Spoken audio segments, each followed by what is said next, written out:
An Erkon ledge in Singapore became the center of a neighbor war, after an 88-year-old man was caught placing rubbish on it not once, not twice, but 24 times. And every act was recorded. This wasn't an accident. It was a pattern. The man, Chu Ho Chiang, lived on the 12th floor of a block along Margaret Drive. For months, he used a long pole to hook plastic bags filled with rubbish, lift them out of his kitchen window, and drop them onto the Erkon ledge of the neighbor living directly above him. The upstairs resident kept finding bags sitting on the ledge, dangling dangerously close to falling off the block. Each time the neighbor removed the rubbish, there was fear. If the bag slipped, it could drop 12 floors. It wasn't just dirty. It was risky. And it went on between November 2024 and January 2025, and then again between June and August this year. Chu finally admitted to one charge of using threatening behavior under the Protection from Harassment Act. Another similar charge was taken into account.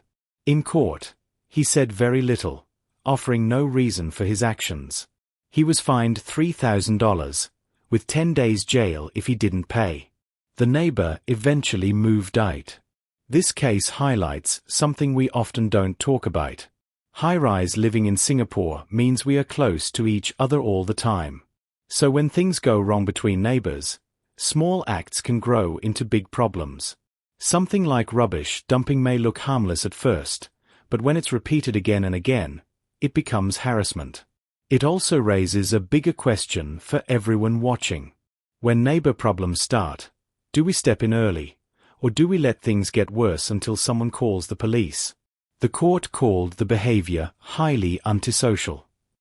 Even though Chu is elderly and hard of hearing, the judge said age does not excuse actions that create fear or danger for others. Cases like this show how thin the line can be between a simple nuisance and a crime. And they remind all of us that neighbor harmony doesn't happen by chance.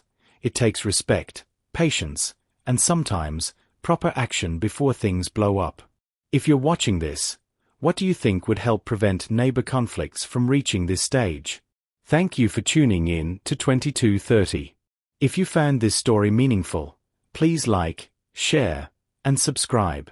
Your support helps us bring more Singapore stories to you.